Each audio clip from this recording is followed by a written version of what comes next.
লিটন ছিল, শান্ত ছিল। ওরা দুজন বলছিল যে যে রিভিউ আছে, আমরা রিভিউ নিয়ে নিই। আমার কাছে মনে হয় আমাদের এই ম্যাচে বেস্ট অপশন নিয়ে আমরা নেমেছি। আপনি যেটা বললেন, সাকিব ভাই তো গ্রেট প্লেয়ার, এবং গ্রেট প্লেয়ার যদি টিমে খেলে, টিমের তো কম্বিনেশন অন্যরকম হয়ে যায়। দেখেন, প্রেশার তো অবশ্যই ছিল, এবং বাট আমার বিশ্বাস ছিল যে ইনশাল্লাহ ম্যাচটা জিতবো। কারণ হ্যাঁ, অবশ্যই যেহেতু ক্লোজে হয়ে গিয়েছে খেলাটা, আমরা মিডল ওভারের উইকেটগুলো বের করতে পারিনি, এবং আমরা যদি ওইখানে আরও কিছু উইকেট বের করতে পারতাম তাহলে ভালো হতো।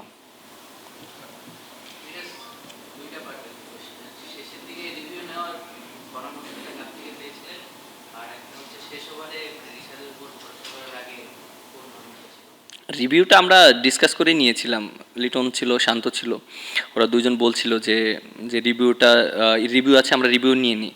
কারণ আমরা তো জানি যে যে আমাদের দুইটা রিভিউ আছে, এবং আমরা তো ওটা আমাদের জন্য একটা প্ল্যানিং ছিল আমাদের।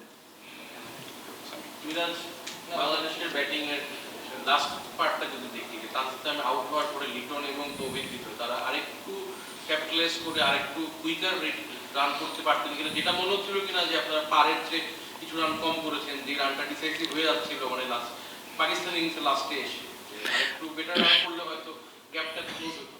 দেখেন, সবাই চেষ্টা করেছে, কিন্তু উইকেটটা ওইরকম পারমিট করেনি, এবং অবভিয়াসলি ওরা খুব ভালো বোলিং করেছে, এবং বলটা দেখেন 34 ওভারের পর থেকে বলটা যখন একটু ওল্ড হয়ে গিয়েছে তখন রিভার্স করা শুরু হয়েছিল। ওখানে কিন্তু বাউন্ডারি মারাটা একটু ডিফিকাল্ট ছিল। হয়তো ওরা যদি আর একটু বেশি অ্যাটাকিং মুডে খেলতো, হয়তো আমরা ওই রানটাও রিস্ক নাও করতে পারতাম, কারণ উইকেট পড়ে গেলে আমাদের জন্য অনেক প্রেশার ছিল।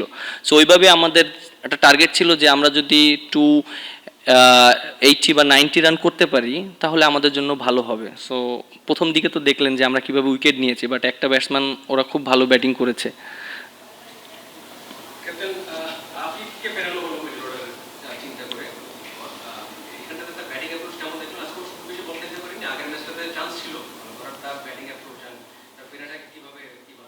না, অবশ্যই আমার কাছে ওর অ্যাপ্রোচটা ভালো লেগেছে। আপনি যদি লাস্ট ম্যাচের ব্যাটিংটা দেখেন আফিফের, ওখানে কিন্তু আমাদের প্রায় 9 করে রান লাগতো, কিন্তু ও কিন্তু ওখানে হয়তো নিজের জন্য ক্রিকেট খেলতে পারতো সেভাবে কিছু রান করি, বাট ও কিন্তু সেটা করেনি। ও কিন্তু টিমকে জিতানোর জন্য কিন্তু ওর রিস্ক নিতে হয়েছে, কারণ আপনি যদি এক এক করে খেলেন দিন শেষে ম্যাচ জিততে পারবেন না। সো ওর অ্যাপ্রোচটা ভালো ছিল, এটা আমার কাছে খুব ভালো লেগেছে, এবং হয়তো রান করতে পারিনি, অপরচুনিটি ওইটা পাইনি, বাট আমার কাছে মনে হয় যদিও এরকম অপরচুনিটি আরও আসে সামনে, ও ভালো করবে। আগের ম্যাচে ব্যাটিং ডিভাইডারের পরও টপ অর্ডারে চেঞ্জ না আনা এবং একজন ফাস্ট বোলারকে রেস্ট না দেয়া, মানে এটার একটু পেছনের গল্পটা বলবেন। দেখেন, এর আগেও আমি বলেছি যে আমরা চাচ্ছি যে একটা প্লেয়ার যেন অপরচুনিটি বেশি পাক, কারণ আপনি যদি দেখেন যে আমরা যে টপ অর্ডার ব্যাটসম্যান খেলিয়েছি, no doubt Soumya Sarkar last সিরিজটা অনেক ভালো খেলেছে, বাট হয়তো কিছুদিন একটু সন্দেহ ছিল না, বাট তামিম এবং সাইফ হাসান ওরা ভালো টাচে ছিল। আমরা ওইভাবে প্ল্যানিং করেছি, এবং হঠাৎ করে হয়তো এই ম্যাচে যদি আমরা চেঞ্জ করতাম, কারণ আমাদের দেখেন টপ অর্ডার যে দুইটা ব্যাটসম্যান খেলেছে, দুইটা ম্যাচ খেলেছে, তাদের কিন্তু আইডিয়াটা ভালো ওদের সাথে। সো নতুনভাবে আরেকজনকে সুযোগ দেওয়া এটাও দুইজনের জন্যই অনেক ডিফিকাল্ট।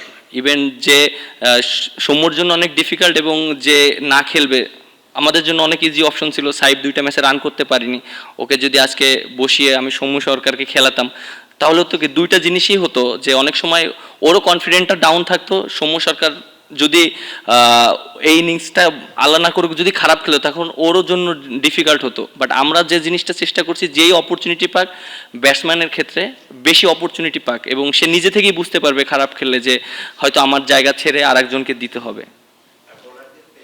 পেস বোলারদের দেখেন যে আমার কাছে মনে হয় আমাদের এই ম্যাচে বেস্ট অপশন নিয়ে আমরা নেমেছি।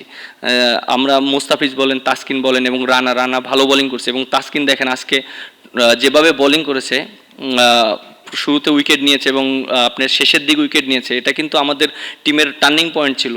ও যদি হয়তো উইকেট না নিত তাহলে আমরা হয়তো ম্যাচটা হাতছাড়া হয়ে যেত। সো আমার কাছে মনে হয় যে আমাদের টিম প্ল্যানিং এটা ছিল যে যারাই খেলুক, 3টা ম্যাচ যদি খেলার সুযোগ থাকে একটা রেজাল্ট আসার চান্স থাকবে। সো আমরা ওইভাবেই প্ল্যানিং করেছি।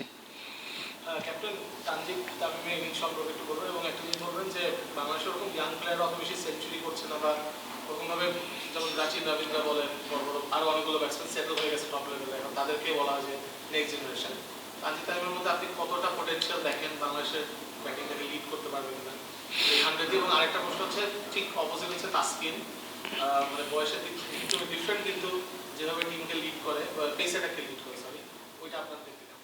দেখেন তানজিম তামিম কিন্তু অনেক ট্যালেন্টেড প্লেয়ার এবং আমার কাছে মনে হয় যে ও যেভাবে ক্রিকেট খেলে ওর ম্যাক্সিমাম দিনই রান করা উচিত, আমি যেটা মনে করি। এবং ও যদি রান করে টিমের জন্য অনেক হেল্প হবে।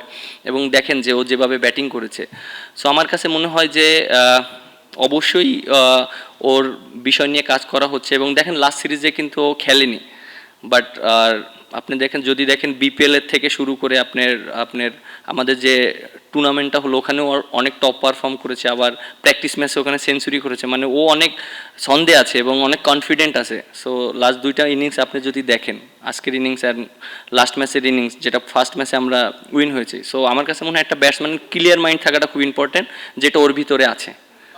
হ্যাঁ, তাসকিন দেখেন অনেক এক্সপিরিয়েন্স বলার। আমার কাছে মনে হয় যে এই টিমে সবচেয়ে বাংলাদেশ টিমে যদি ডেবু হয়ে থেকে তাসকিন এবং সৌম্য সরকার আছে। আমার কাছে মনে হয় ও যে এক্সপিরিয়েন্স প্লেয়ার সেটাকে কাজে লাগাচ্ছে এবং আমার কাছে মনে হয় এবং ও অনেক হার্ডওয়ার্ক করে। এবং আপনি যেটা বললেন যে এক্সপিরিয়েন্সটা অনেক মূল্যায়ন করতে হবে এবং তার কিন্তু আজকে দেখেন যেভাবে বোলিং করেছে এটা কিন্তু কাজে লেগেছে, কারণ প্রেশার সিচুয়েশনে কীভাবে হ্যান্ডেল করতে হবে এটা কিন্তু এক্সপিরিয়েন্স হলে কিন্তু জিনিসটা হবে। দেখেন মোস্তাফিজ কিন্তু প্যানিক করেনি, দুইটা 6 খাওয়ার পরে কিন্তু সে কিন্তু ভালো বোলিং করেছে। তাসকিন ওই সিচুয়েশনে কী বল করতে হবে ও নিজেকে ওইভাবে বুস্ট আপ করেছে। সো আমার কাছে মনে হয় এক্সপিরিয়েন্সের অনেক মূল্য আছে। আপনি বলছেন যে লাস্ট সিরিজের সৌম্য সরকার ভালো খেলছেন, তারপরে তিনি ছন্দে ছিলেন না, তারপর তাকে নিয়ে আসেন, মানে সৌম্য সরকারের সাথে মানে ব্যাপারে আপনাদের আসলে ইয়েটা কি, প্ল্যানটা কি? না, আপনি যে প্ল্যানটা হলো অবভিয়াসলি আমাদের অবশ্যই প্ল্যানিং আছে যে যদি অপরচুনিটি পায় আমরা যেন তাকে ম্যাক্সিমাম অপরচুনিটি দিতে পারি। আপনি দেখেন সৌম্য সরকার লাস্ট সিরিজে কিন্তু মানে তার আগের 2 সিরিজে কিন্তু টিমে ছিল না, বাট যখন আমরা ওয়েস্ট ইন্ডিজ সিরিজে খেলিয়েছি 3টা ম্যাচে কিন্তু টানা খেলিয়েছি, তানজিম তামিমকে কিন্তু আমরা খেলিনি কারণ ও 2টা সিরিজ কিন্তু ওই রকম ছন্দে ছিল না। সো একটা ব্যাটসম্যানের জন্য অনেক ডিফিকাল্ট যদি ছন্দে না থাকে, তখন ইনডিসিশনে ভুগে, কারণ একটা ডিসিশন মাঠে কিন্তু ব্যাটসম্যানদের ডিসিশন নিতে হয়, আর ব্যাটসম্যানের জন্য অনেক ডিফিকাল্ট। আপনি যদি 1-2টা অপরচুনিটি দিয়ে একটা ব্যাটসম্যানকে রেট করতে পারবেন না। সো ম্যাক্সিমাম চান্সটা দিতে হবে। অপরচুনিটি যখন সৌম্য সরকারের আবার অপরচুনিটি আসবে, দেখবেন আবার অপরচুনিটি পাবে, ম্যাক্সিমাম যেন সে নিজেকে তুলে ধরতে পারে এবং সে যেন পারফর্ম করতে পারে। এমন না যে একটা ম্যাচ খেলিয়ে তাকে আবার বাদ দিয়ে দিচ্ছে, এরকম না, কারণ ব্যাটসম্যানদেরকে একটু সময় দিতে হয়। আমরা ওই প্ল্যানই আমরা আগাচ্ছি, যেহেতু সামনে আমাদের বিশ্বকাপ, আমাদের ওই রকম টিম আমরা গুছাচ্ছি। আটার পর্যন্ত ছন্দে নাই, মানে ছন্দে নাই, তাহলে তাকে করে রাখা হচ্ছে। না, ছন্দে আপনি যে স্কোয়াডে তো আপনি থাকতে হবে, কারণ স্কোয়াডে তো আপনি রাখতে হবে, কারণ আপনার টপ অর্ডার ব্যাটসম্যান তো 2টা, আপনার একটা তো টপ অর্ডার রাখতে পারে এবং সে তো লাস্ট সিরিজ অনেক ভালো ব্যাটিং করেছে, অনেক ভালো খেলেছে। আপনি নেক্সট সিরিজের প্রাপ্তি কি বলবেন? র্যাঙ্কিং এর একটা ব্যাপার ছিল, এছাড়া তানজিদের ব্যাটিং, খেলার বোলিং সবকিছু মিলে এই সিরিজের মধ্যে আপনি না, ওভারঅল সবাই অনেক টিম ওয়াইজ খেলেছে। আমার কাছে মনে হয় নাহিদ রানা খুবই ভালো বোলিং করেছে, কারণ ও দেখেন লাস্ট সিরিজে কিন্তু টিমে ছিল না, এভাবে টিমে এসে আবার কামব্যাক করেছে, ভালো করেছে এবং ফার্স্ট ম্যাচে 5 উইকেট পেয়েছে।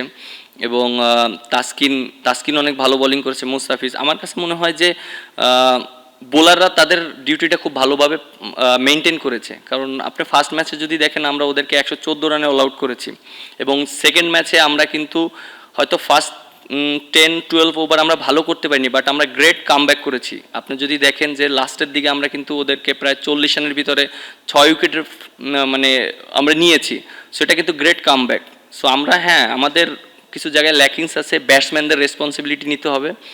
আমার কাছে মনে হয় যে আমরা যদি ট্রু উইকেটে ভালো উইকেটে খেলি, ব্যাটসম্যানরা অনেক কনফিডেন্ট পাবে। দেখেন আমরা যে পাকিস্তান সিরিজ খেলেছি আমরা কিন্তু ট্রু উইকেটে খেলেছি এবং ব্যাটসম্যানরা এখানে রান পেয়েছে। সো আমরা ওইভাবেই প্ল্যানিং করছি। ক্লোজ একটা ম্যাচ হয়েছে, আসলে পেসারদের নিয়ে সন্তুষ্টির জায়গা বললেন, মনে হচ্ছিল যে স্পিনার শর্টেজ হয়তো ক্লোজ গেম হওয়া এরকম মনে হয়েছে। সামনে তো 27 ওয়ার্ল্ড কাপ, হয়তো আপনি নেতৃত্ব দেবেন ওয়ার্ল্ড কাপে, এই স্পিন অ্যাটাকটা আরো বেশি কার্যকর করতে আপনি ফিল করেন কিনা সাকিব আল হাসানকে প্রয়োজন? আর যদি মনে হয় যে আসলে টিম ম্যানেজমেন্ট বা ক্রিকেট বোর্ড খেলাতে চায়, তাহলে একটু আগে আগে ডিসিশন নেওয়াটা দরকার কিনা, দেশের হয়ে আপনাদের সঙ্গে সিরিজ খেলার প্রয়োজন আছে কিনা, যদি বাংলাদেশ ওয়ার্ল্ড কাপে একটা ট্রফি নিতে চায় বা সেমিফাইনাল বা ফাইনাল খেলতে চায়, অ্যাজ এ ক্যাপ্টেন হিসেবে আপনি বলবেন আসলে প্রয়োজন আসলে আছে কিনা, থাকলে আপনি কল করবেন কিনা অন্তত 2-3টা সিরিজ যেমন দেশের এখানে তারপর ওয়ার্ল্ড কাপে। না, অবশ্যই আপনি যেটা বললেন, সাকিব ভাই তো গ্রেট প্লেয়ার, এবং গ্রেট প্লেয়ার যদি টিমে খেলে, টিমের তো কম্বিনেশন অন্যরকম হয়ে যায়, এবং এটা তো আসলে ক্রিকেট বোর্ড এবং ক্রিকেট বোর্ডের ডিসিশন, এবং তারা কিভাবে মনে করেন যে এই জিনিসটাকে, সিচুয়েশনটাকে হ্যান্ডেল করবে। আর আমার কাছে মনে হয় অ্যাজ এ ক্যাপ্টেন হিসাবে যে অবশ্যই সিরিজগুলোতে যদি অপরচুনিটি থাকে, তাহলে খেললে তো বাংলাদেশ টিমের জন্য অনেক হেল্প হবে, কারণ তার পজিশনে খেললে স্পিন অ্যাটাকটা অনেক ভালো হবে। এবং আপনি যেটা বলেন, ট্রু উইকেটে স্পিনারদের জন্য কিন্তু চ্যালেঞ্জটা অনেক বেশি। আর ট্রু উইকেটে অনেক সময় উইকেট বের করতে হলে আপনার ভালো জায়গায় অনেক মেনটেন করে বল করতে হয়, রান কন্টেন করে। সো আপনি যদি রান দিয়ে দেন তখন কিন্তু অনেক ডিফিকাল্ট হয়ে যায়। সো আমার কাছে মনে হয় যে এই জিনিসটা আমাদের আরও শিখতে হবে। এক্সপিরিয়েন্স রিশাদ, ওর অনেক খেলতে খেলতে অনেক এক্সপিরিয়েন্স হবে আরও যারা আছে। সো আমার কাছে মনে হয় এক্সপিরিয়েন্সটা খুব ইম্পর্টেন্ট যদি খেলতে পারে। ক্যাপ্টেন, আপনি বারবার বলছিলেন যে আপনি মানে একটা টিমই খেলাতে চান, মানে ব্যাটিং এ অনেকটা অপরচুনিটি দিতে চান। এটা তো একাদশের ক্ষেত্রে বলছিলেন। সিরিজ ওয়াইজ আপনাদের সামনে যেহেতু অনেকগুলো ম্যাচ আছে, আপনি কি এখন ওয়ানডে ফরম্যাটে যে ব্যাটিং অর্ডারটা আছে বা আপনাদের যে স্কোয়াডটা আছে ব্যাটিং, এটা নিয়ে সন্তুষ্ট নাকি নতুন কিছু ট্রাই করবেন আগামী কয়েকটা সিরিজে, যে মিডল অর্ডারে? দেখেন, আমাদের কিন্তু ফার্স্টে কিন্তু আমাদের লক্ষ্য রাখতে হবে, আমাদের কিন্তু পয়েন্ট খুবই ইম্পর্টেন্ট। প্রত্যেকটা পয়েন্ট আমাদের জন্য অনেক অনেক ইম্পর্টেন্ট।